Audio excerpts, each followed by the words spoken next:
He thought his films were awful and referred to him as an actor's nemesis. Robert Duvall's animosity of this Hollywood heavyweight was so intense that he declined $1 million simply to stay away from him. John Wayne had to intervene to end their savage rivalry since it had gotten out of hand. Asked about the possibility of collaborating with him again, Duvall delivered a scathing apology. "At no point. If I never do, it's okay with me." Prepare to be stunned when you learn who Duvall's most despised co-star is. Robert Duvall came into this world in San Diego, California, on January 5, 1931. He came from a long line of artists and soldiers. Mildred, who was his mother, was an avid theater-goer.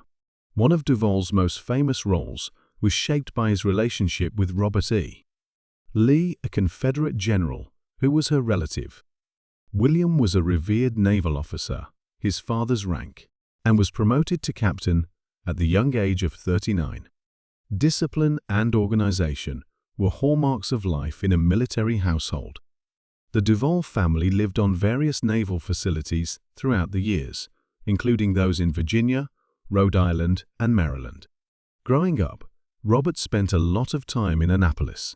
Robert was uninterested in joining the Navy, despite his father's hopes that he would as well. In retrospect, he admitted that acting was the only subject in school where he excelled. His love for the stage began at a young age. First at Maryland's Severn School, and later in Missouri's Principia. He continued his interest in the performing arts after graduating from high school by attending Illinois' Principia College. Life intervened before he could begin acting professionally after earning a degree in drama in 1953. The following year, he enlisted in the military. The Korean War came to a close, and he served for over a year, and was assigned to the Georgia site of Camp Gordon. His father's military career was the model for his own. Even though he made fun of his lack of military skill, he only made it to the rank of private first class. Something significant did occur, though, during that time. He became a part of a stage production in his neighborhood. The modest part he played in room service brought him back to his true calling. His major change occurred in 1955. He gathered all of his belongings and headed for the Big Apple to enroll in the neighborhood Playhouse School of Theater for serious acting training. The Sanford Meisner approach, which emphasized authenticity and genuine emotion on stage, was taught at the institution. He had company. Gene Hackman, Dustin Hoffman, and James Caan were among his students. Each of them was young, impoverished, and hell-bent on achieving their goals. New York was a tough place to live. Duvall worked odd jobs to pay the rent. In addition to driving trucks and sorting mail, he worked in retail. He gained insight into regular people through these non-acting professions, which he used to give his characters more complexity in his subsequent work. Hoffman and Hackman were his roommates, and he frequently turned over a fold-out couch for sleepovers. They persisted through their shared struggles. The three of them would go on to become Hollywood superstars after a long time, earning multiple Oscar nominations. And they ended up winning multiple times. On stage, Duvall had his first genuine opportunity. He became famous for his portrayal of a disturbed guy in the film The Midnight Caller. Horton Foote, a writer, saw him in that performance and helped him get bigger roles afterwards. After winning an OBA award in 1965 for his performance in A View from the Bridge, Duvall continued to showcase his mettle in challenging plays. His breakthrough part, nevertheless, was a subtle but significant one in a picture. He portrayed Boo Radley in the 1962 film To Kill a Mockingbird. Even though Boo says nothing throughout the picture, Duvall manages to make the character memorable. Using only his eyes and body language, he managed to convey Boo's benevolence and mystique. Horton Foote thought he was great in the role after seeing him perform. Harper Lee also joined in. She only wanted to say, "Hi Boo," and get ready, so she sent a telegram. Duvall stayed out of the sun for weeks, so he could seem ghostly white. so he could look like Boo in the book, he went blonde. With these minor adjustments, he was able to fully immerse himself in the part. In order to heighten the tension, the movie keeps Boo off screen until the very end. In a quiet, moving moment, Scout approaches him and whispers, "Hey, Boo."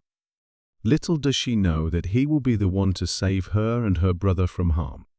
Disgusted by those who thought he was a monster, he takes on the role of the mockingbird, the story's emblem of purity and innocence, who ought not to suffer damage. The film ended up removing Duvall's one line.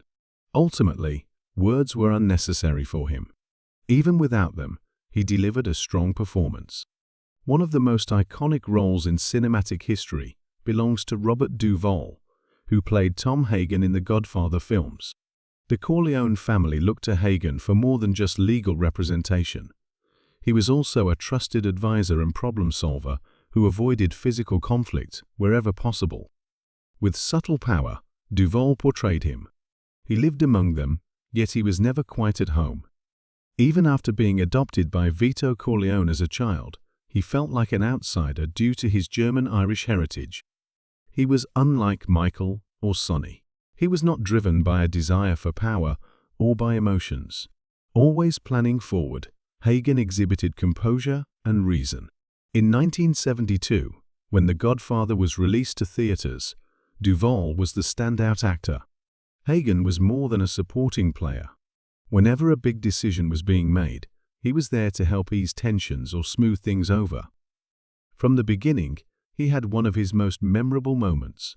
Hagen urged Hollywood producer Jack Walls to cast Johnny Fontaine in a picture while they were on a visit. After that failed, the Corleones decided to send a message. Walls discovered the head of his cherished horse lying next to him in bed when he woke up. Although Hagen did not personally issue the threat, he ensured that it reached its intended recipient. The role Hagen played in The Godfather Part II, which was released in 1974, had become increasingly intricate at that point. Michael fled the nation in pursuit of justice after surviving an assassination attempt. While he was away, Hagen took over as Don. That demonstrated the depth of his family's faith in him, but circumstances changed. The more icy and merciless Michael grew, the more he began to push Hagen aside. He did something Vito would never have done. He kept him in the dark. This change was subtly demonstrated by Duvall.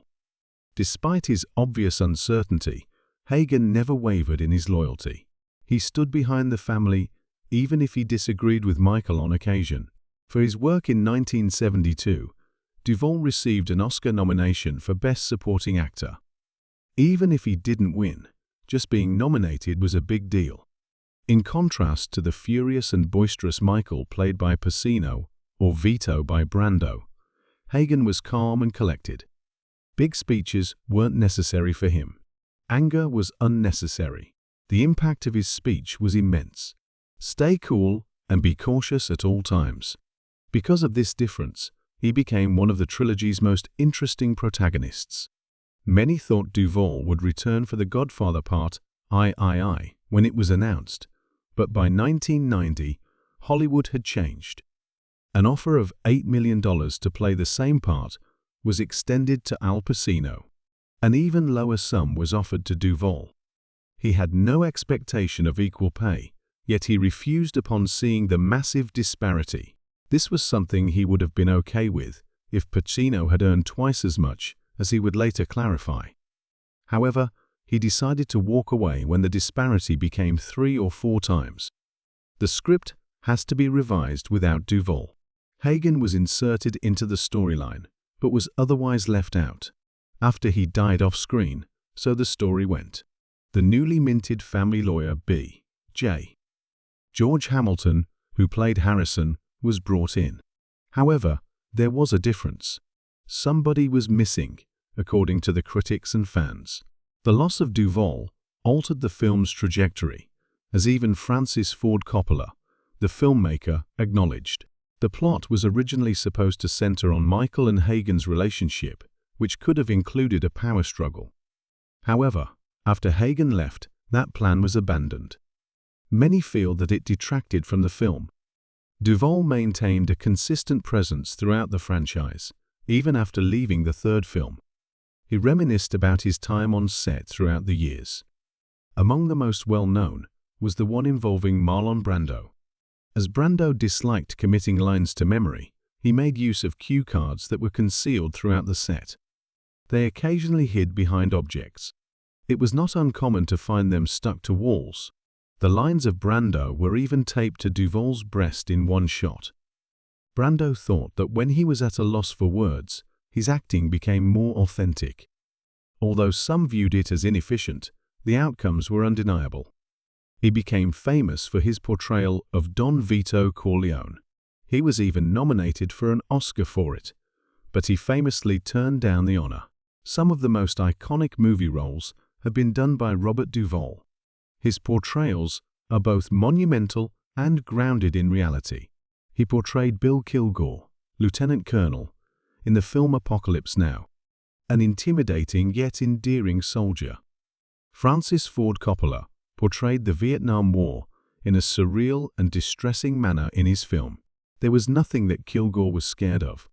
War was a game to him. His now iconic monologue, "I love the smell of napalm in the morning," is among the most often cited lines in film history. That sentence sums up Kilgore well. He appeared oblivious to the suffering around him, viewing devastation as a form of victory. That character wasn't created by Duvall. He acquired military experience through his father, who was an admiral in the Navy. The behavior of true soldiers was familiar to him. When Kilgore orders his soldiers to surf in the middle of a bombing, it is one of the most bizarre things he does. It's as though he is oblivious to the battle. Additionally, there is the renowned moment in the helicopter where Wagner leads the Valkyries in a blazing charge while bombs rain down. Without a doubt, one of the most iconic scenes in film history.